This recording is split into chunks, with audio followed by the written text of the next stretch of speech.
Representative, Republic of Liberia, Honorable Dawn T. Bridges. You are welcome, sir.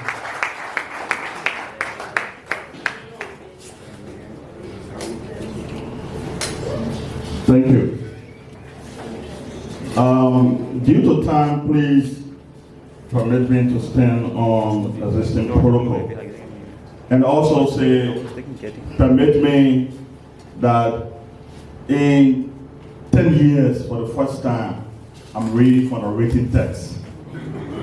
And thanks to Eddie for pushing me to this.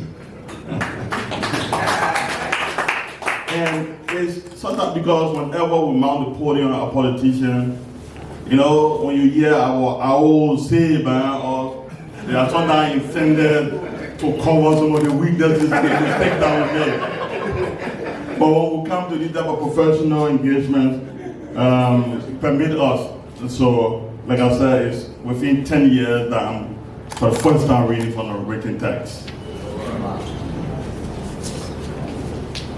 Let me begin expressing my appreciation to Lembo and its partners for organizing this important national dialogue. More importantly, I would like to commend the organizer for putting before us an issue that goes to the heart of Liberia's development. How do we move from decentralization as a policy idea to development as a reality experienced by ordinary Liberians? Today, I would like to offer not a political speech, but a food for thought, owing to the fact that I played a pivotal role in the formation and subsequent enactment of the Local Government Act, the driver of our decentralization policy. When I served as a focal person of the Local Development Fund, of the Liberia Decentralization and Local Development, the LDLD, a UNDP, UNCDF funded project in Liberia. When I accepted this invite, affording me 15 minutes to speak to you on something that I took 5 years to learn and help to develop, I wonder, 15 minutes? However, after a brief reflection, I realized that the true meaning and understanding of decentralization can be spoken about in a minute if indeed you are cognizant of what it means or what decentralization means to the ordinary Liberian. And based on that, we have all agreed to reflect on the theme strengthening local governance and citizen participation to accelerate country development agenda, implementation, and improve public sector delivery in Liberia. For many of us in this room, decentralization is a policy concept. We speak about county development agendas, budgetary allocation, local governance, fiscal transfer, procurement, oversight, and institutional coordination. But for the ordinary citizens in Nimba, Maryland, Grand Crew, Babel, Lofa, Riverton, and other counties, decentralization is much simpler. It is the road that connects their community to the market. It is a health center where their children can receive treatment. It is a school where their children can learn. It is about clean drinking water. It is electricity. It is about functioning agricultural program. It is a bridge that allows farmers to transport their produce. It is a government that listens when citizens speak. Therefore, the real test of decentralization is not how beautifully we describe it in policy documents. The real test is whether a citizen can point to something in his or her community and say, this is what government has done for us. That is where the conversation becomes serious. The problem is not simply money. We often say that county development is being held back because counties do not receive sufficient funding. That argument has merit, but again, the problem is not money. The policy brief before us identifies inadequate and delayed county financing, procurement bottlenecks, weak institutional coordination, and limited technical capacity as major barriers. But we must also ask ourselves a difficult question. if tomorrow we double the amount of money available for county development fund, will we automatically see double development results? I'm not convinced. Money is important, but money without system can become waste. Money without accountability can become opportunity for corruption. Money without technical capacity can become poorly designed projects. I got more than 15 minutes. Money without citizen participation can become projects that nobody requested. And money without timely execution can remain nothing more than a figure in a government document. Therefore, our challenge is not simply to find more money. Our challenge is to build a system capable of converting public money into public values. A budget is not development. This is another point worth considering. We sometimes celebrate when an allocation is placed in the national budget as though the development has already occurred. But an allocation is not a rule. An appropriation is not a school. A budget line is not a hospital. A commitment is not a completed project. Development occurs when resources move from the pages of a national budget into communities and produce measurable improvement in people's lives. Therefore, we must begin to distinguish between money allocated, money released, money spent, and value delivered. Those are four different things.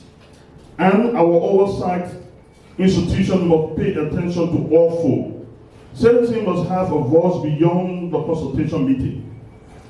If we genuinely believe in local governance, citizens cannot be invited to meetings simply to tell government what they need and then disappear from the process. Citizens should have a role in identifying priorities, monitoring implementation, and evaluating results. If the people of the county prioritize a particular role, school, health facilitate, or agricultural project, their priorities should not casually disappear when the national budget is prepared. This raises an important principle. The closer a decision is to the people affected by that decision, the greater the opportunity for citizens to influence government. But decentralization without participation is simply transferring administrative responsibility from one office to another. True decentralization must transfer not only responsibility but also voices, resources, authority, and accountability. We must also examine ourselves, our lawmakers, stakeholders, community leaders, civil society organizations, etc.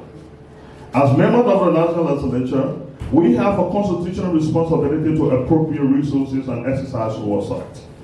But oversight should not begin only when something has gone wrong. Oversight must follow the entire development cycle. What was promised? What was appropriated? What was released? What was procured? Who benefited? What was delivered? What did it cost? And most importantly, did the people actually receive the money?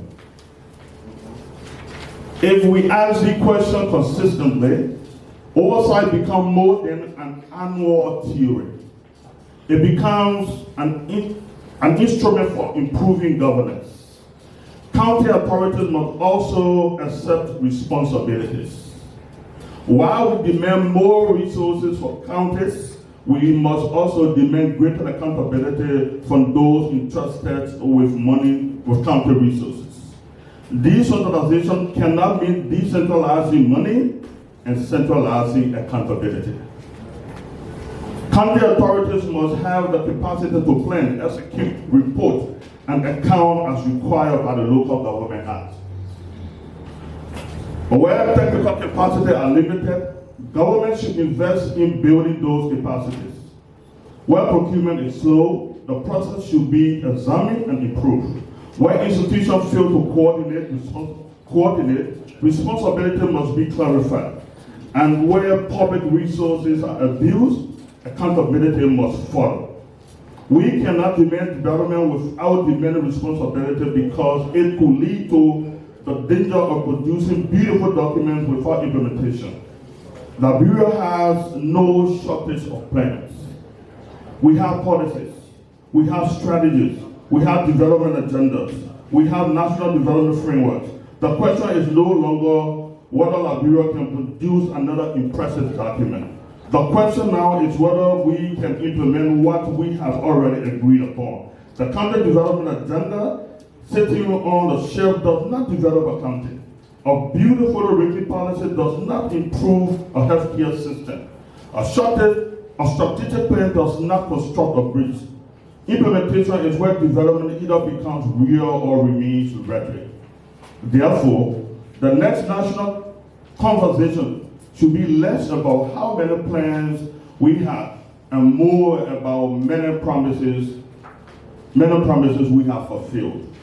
Let us measure government by result. I believe Liberia should increasingly move forward. Liberia should increasingly move forward to a culture of result-based governance. Instead of asking how many money did we allocate, we should ask, what did the allocation help to change? Instead of asking how many projects were approved, we should ask how many projects were completed. Instead of asking how many meetings were held, the question should be rather, what decision came out of the meeting and were they implemented? And instead of asking whether government officials perform their duties, we should be asking whether citizens experience better services. That is the standard by which governance should ultimately be judged.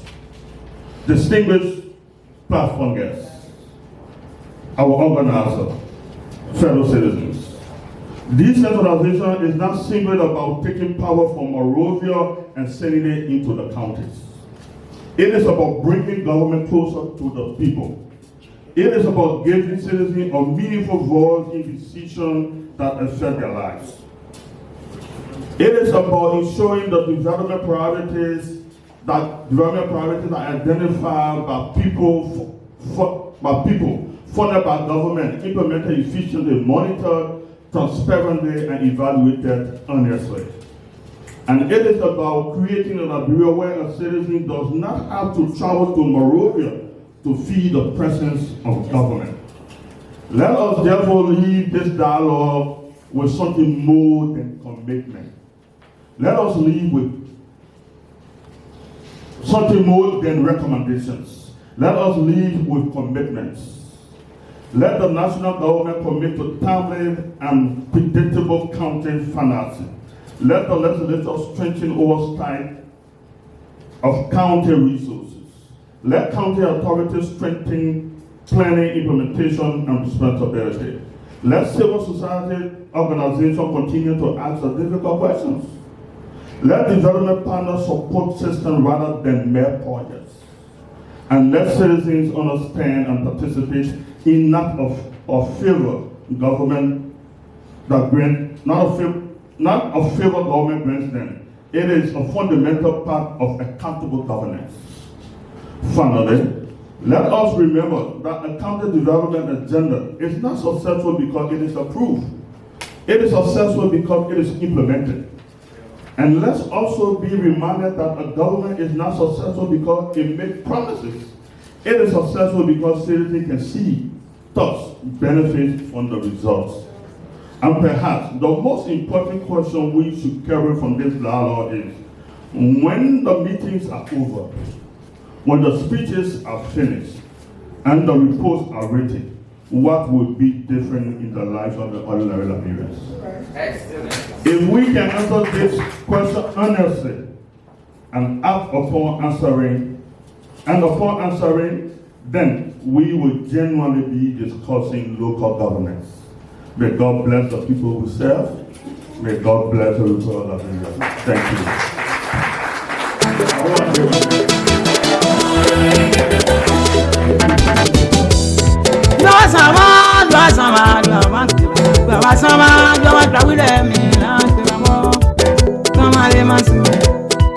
Wangaya, Wangasina Doka Yemasana, Mamma Segane, my dear Kima. Samale Masu, they love you to a lot of one. I do. How are you? They know my name. They are longer pass out.